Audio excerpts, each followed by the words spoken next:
I grew up hearing about skinwalkers from my Navajo friends. We'd always hear them at night walking around our neighborhood in their bare feet.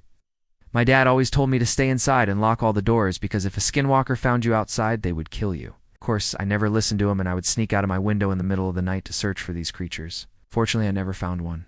Then one day, while visiting the reservation, I saw something so scary that even made an adult, my dad, cry like a baby.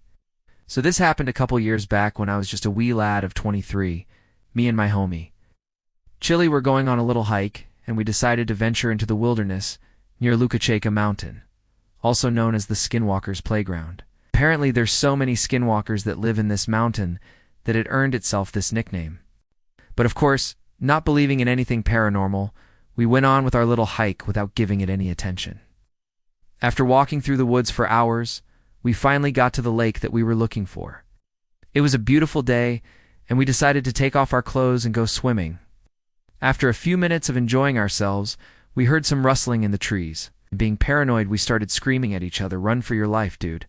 I think we're being stalked by a skinwalker." We started running around the lake for our lives. Didn't know where the noise came from, or what was chasing us. We figured that getting to the car would be the best idea. When we reached the parking lot, we saw a horrifying scene. All 4 of our tires were slashed. In a panic, we jumped in the car and turned it on. Then we sped away as fast as we could. To this day, I don't know who did this to us, but I have a feeling it was those darn skinwalkers. A legend among the Navajo people is that the first skinwalker was created by a witch named Hast. She used her magic powers to transform herself into different animals, including coyotes, wolves, bears, and mountain lions. She was so proud of her new abilities that she decided to share it with her family members, which they used for evil. People who are born as skinwalkers can control and transform into 4 animals. The Navajo call them Yenald-Lushi. If you can imagine turning into a coyote, a bear, a wolf, and a mountain lion, that is truly terrifying. The scariest part is that they can also take on human form, meaning they can walk among us unnoticed. They are said to be evil witches that use their powers to harm others and spread misery across the land. This is why it's important to know how to identify a skinwalker, so you can avoid becoming their next victim. First, let's start with the animal forms. Like I said before, a skinwalker can transform into 4 animals, but they usually only appear as one of them at a time. Some of the most common animals you might see are coyotes, wolves, mountain lions, and bears. However, they can also turn into other creatures, such as a bull, deer, weasel, fox, owl, crow, lizard, snake, spider, beetle, buffalo, mule, donkey, horse, or dog. And yes, even though it's very rare, they can also transform into an elephant. And knowing how big and strong elephants are, that's really freaking scary. So if you ever encounter one of these animals in the forest, especially during the night, run for your life. It might be a skinwalker trying to escape from you. But now let's talk about their human form. They usually appear as dirty, unkempt people wearing rags, and they often have strange markings painted on their bodies. They might also carry a staff or other strange object. And just like with their animal forms, skinwalkers will try to avoid confrontation with humans. Ow. But if they do approach you, they might ask for help or directions. But their true intentions are to lure you away from civilization into the wilderness where they can attack you.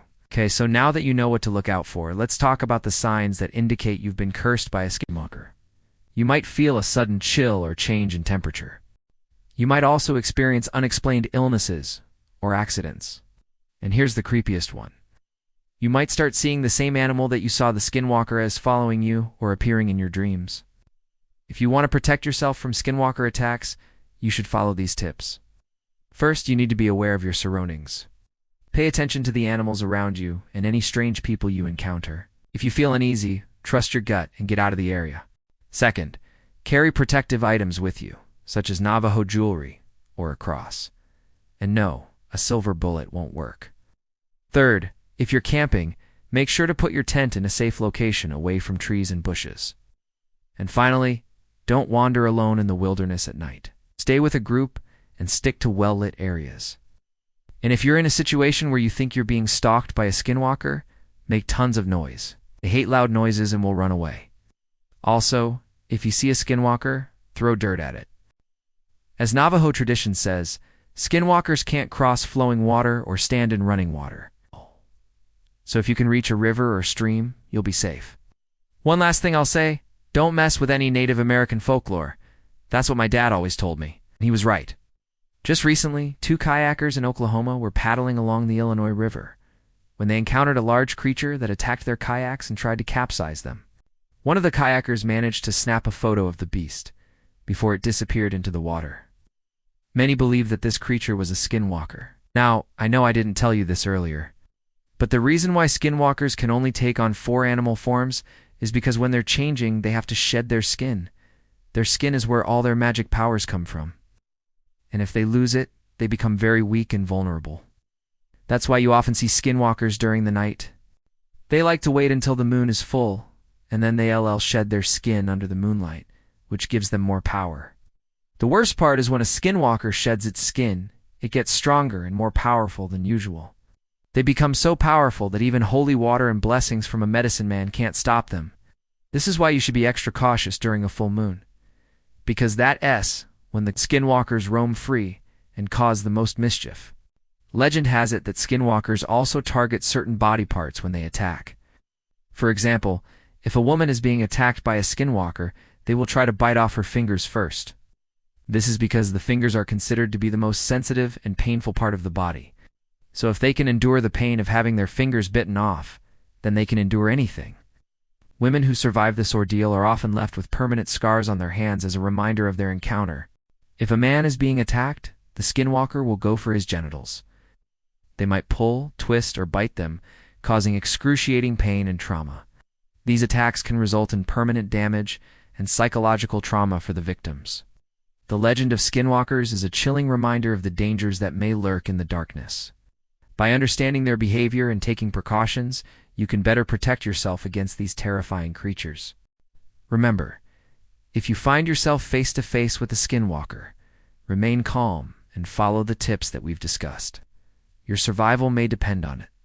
Now, if you want to learn about another horror story that happens on reservations, then click the video on screen now. But if you don't, then click the subscribe button below to see more videos like these. Also hit the thanks button to support the channel. Till next time.